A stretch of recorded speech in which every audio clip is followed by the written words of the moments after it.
Wala na! Ito na yung bagyong Enteng! So ano yung kinarelax natin kanina? Yung sarap ng tambay, sobrang payapa. Ngayon, parang iba yung mangyayari.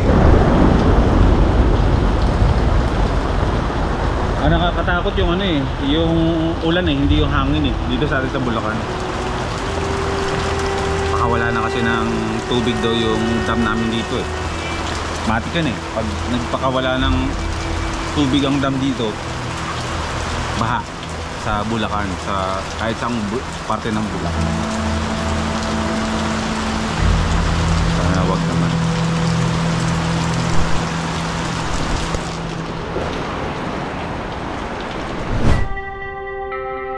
Bakit na sana nakabundukan? Pero biglang baba na marinig namin ng balita. Muling lumakas ang bagyong Enteng habang nasa katubigang sakop ng Ilocos Norte. Ayon sa Pag-asa, huling namataan ang sentro ng mata ng bagyo 100 kilometers west-northwest ng Lawag, Ilocos Norte.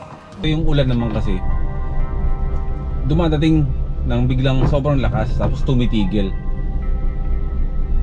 Wala naman sanang problema ng ganun. Kaso nga lang kasi yung Bustos Dam daw yata dito sa Bulacan nagpakawala na. Baka pinadaanan namin. Ay. Yellow heavy rainfall warning nakataas sa Zambales at Bataan. Hindi man dito ang sentro ng bagyo, pero bumubuhos ang napakalakas na ulan.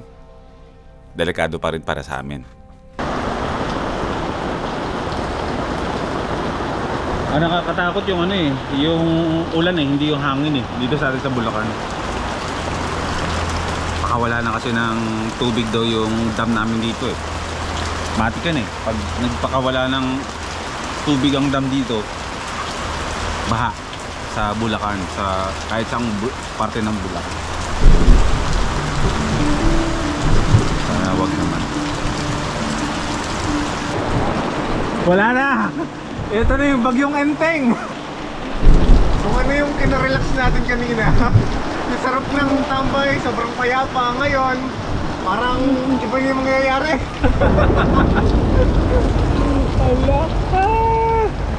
Pare-pareho lang ang level ng pag-aalala naming tatlo. Dahil lahat ng mga bahay namin ay inaabot ng baha. Ang lakas talaga. Hindi ba tayo babahain ito, bro? Inisip ko, baka may abutan tayo ng magtasang tubig dito sa may crossing. Ayaw nga pala. Pag umupa-upa, pakap na tayo. Sa mga oras na to, hindi na sasakyan namin ang inaalala namin, kundi yung mga dadaanan namin pauwi sa mga kanya-kanyang bahay namin.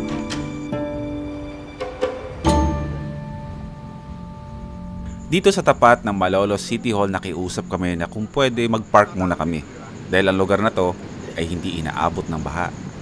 Pero ang lugar na ito ay hindi open para sa mga ganitong aktibidades. Kaya kami andito ngayon ay dahil nakiusap lang kami.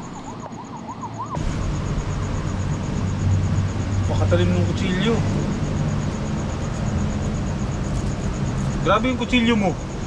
Grabe yung talim. Inabutan ng gutom at kung ano yung baon namin sana sa bundok, eh yun na lang ang niluto namin.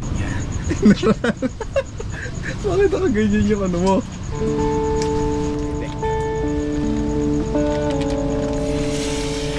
Dapat mamimili kami ng pagkain papunta sa kabundukan.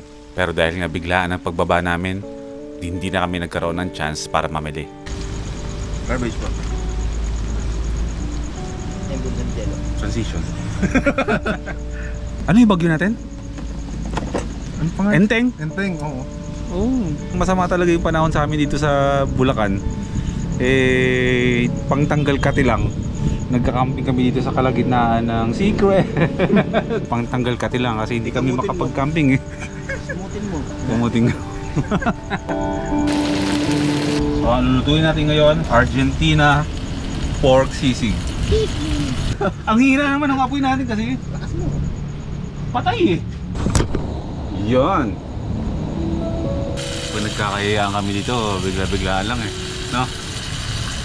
Ay, pwede ka pala akong salita. Oh, pwede ka magsalita.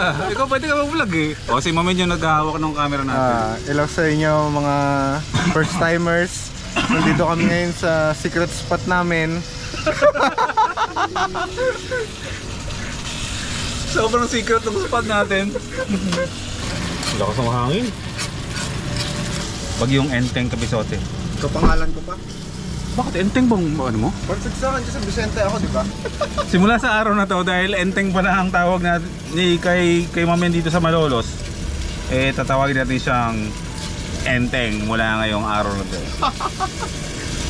Gusto mo ba? Hindi ba labag sa kalooban mo? Medyo labag. Oh, wag na. DRT ba yung pupunta natin dapat? Maganda yung lugar. Buo na yung decision sana namin na doon kami magka-camping. Balak pa nga 2 nights, 3 days. Nauwi sa camping in the city. Kasi nga dito sa Bulacan kapag sinabing nagpakawala ang mga dam dito, dalawa kasi ang dam dito, medyo nag-aalala ng mga tao. So, di tayo natuloy kasi nag-aalala kami sa mga sasakyan namin. Para masalaban namin. So, pwede naman kaming tumuloy. Pero dahil nga nagpakawala ang dam, ang problema, ang pagbaba namin, baka bahain ba, hindi ba kami makauwi. Pero doon naman sa kabundukan, wala namang problema. Ang pagbalik sa mga bahay-bahay namin, huwag natin ilagay yung sarili natin sa ganung sitwasyon. Makapag-camping naman tayo kahit saan. Tulad ngayon, camping in the city.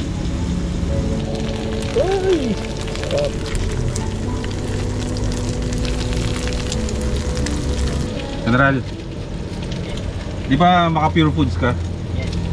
Argentina to, hindi ka ba gagalisin? Ha? Baka galisin ka dito. Pagkaroon ng kating-kating mo.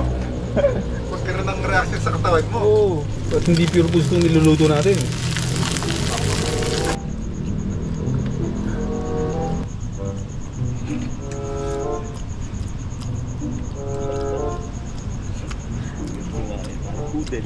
Ba't laglasang parang sunog, no? Ano ba? Smoky ba yan?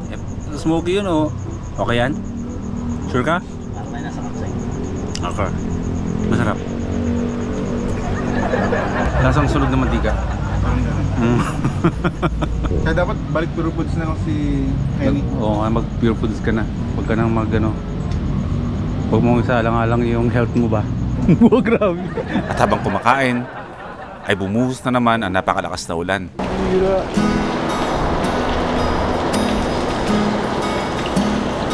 Okay! General! Takbo! Ayan, para kayong may nakikitang naglalakad na malaking basurahan. Si General, oh!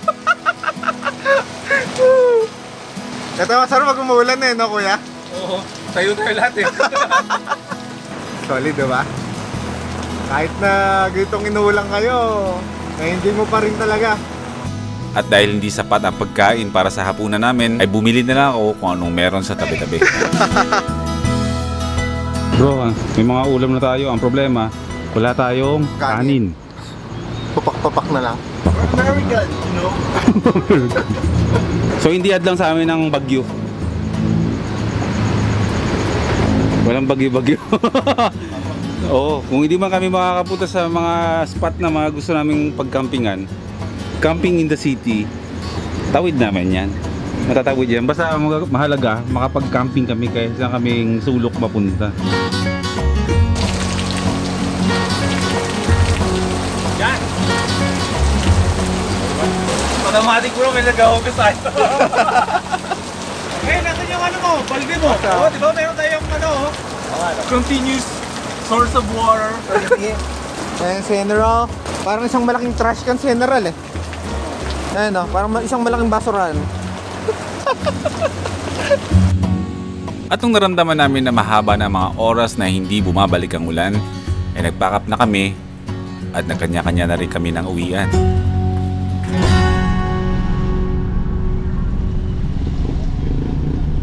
Kinabukasan, ang tawag sa aso na to ay Jack Russell. Okay. Mag-aaral na tayo ng Jack Russell na makakasama soon. Oo. Ako excited din ako eh. Gusto ko rin magkaroon ng kasama na aso sa camping eh. Yung ako yung babantayan. Pero hindi ko yung magbabantay. Hindi yung siya yung babantayan. Masya. Bro, thank you. Ingat kuya, ingat. Nandito nga pala tayo sa bahay nila Mamen. Kinabukasan at kukunin na natin si Watod nandun. So nadala lang kami ng kapraningan na babaha yung lugar namin, pero hindi naman talaga. Galing ni Mamin kabisado niya Hindi yan ulan kasi hindi yan babaha, hindi tataas yan kahit kahit pala magpakawala yung dam kung hindi naman tuloy-tuloy yung ulan. Hindi naman naabot dito. Malulenyo ako dayo lang. Binatawat kasi tayo nung nakaraan, di ba? Oo. Nung nakaraan na bigla tayo, biglang taas nung Taas tubig. talaga. Mainam na yung sigurado. Siyempre, mahal natin yung mga sasakyan natin. Yan yung mga kasama natin sa biyahe Kaya nga Kaya dapat kung maiingatan, di iingatan talaga. So okay lang na mapraning-praning tayo paminsan-minsan. Advance tayo mag-isip para maproteksyon natin at di tayo malagay sa alanganin at mahal na pagpapagawa. Bro, thank you Oo, kuya. Ingat-ingat. Hindi ko alam kung paano tayo makapag-camping pero ayusin muna natin yung panahon. Oo. Mahirap makipag Sapalaran. Kaya lang. Automatic yun.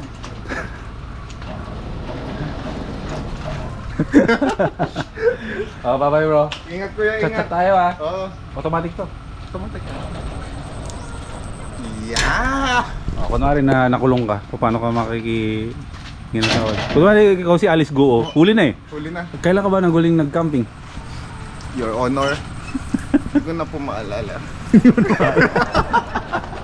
Sige bro. Ingat kuya, ingat. Akala mo, ang layo ng bahay namin. Nandiyan lang bahay namin. Pwede lakarin Pero ito na, yung ating sasakyan. Pasensya na kayo sa kapraningan ko. Talagang mas okay na mag-advance mag-isip. Magkakulong talaga. Itsura mo dyan. Masya, Ingat. thank you bro. Maraming salamat. Ganyan lang kami dito na magtutropa. Hindi pala, kapatid ko na yun si Manan. Close sa mga pamilya namin, close. Kapraningan ng nang ikaw ay nakatira sa bahay na lugar, talagang hindi mo maiwasang mag-alala. Pero okay na rin yung ganun. At least hindi man tumuloy talaga yung pag-angat ng tubig kagabi. Actually kami lang yung excited mag-isip. Hindi naman nalagay yung sasakyan natin sa alanganin. Pero medyo pagising-gising ako kagabi talaga. Dito kasi sa Bulacan, no choice. Kapag nagpakawala ng tubig dito, kinakailangan talaga magpakawala ng tubig.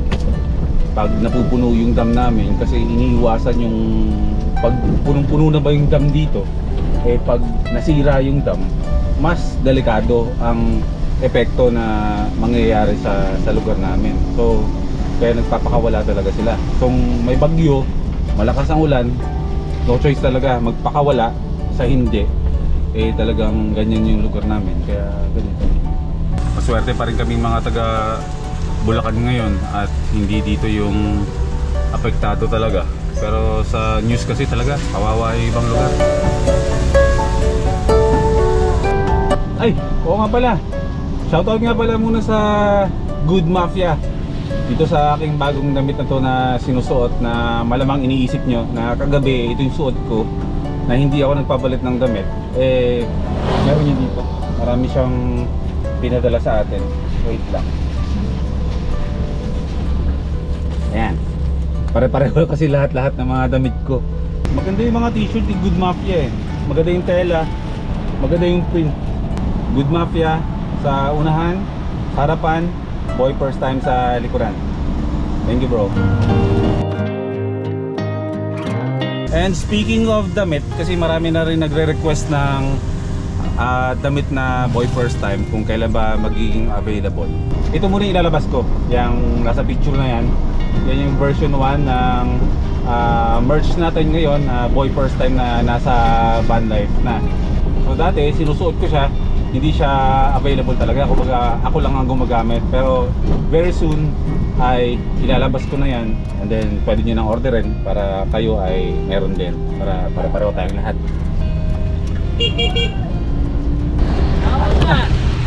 Maghanap ng lugaw.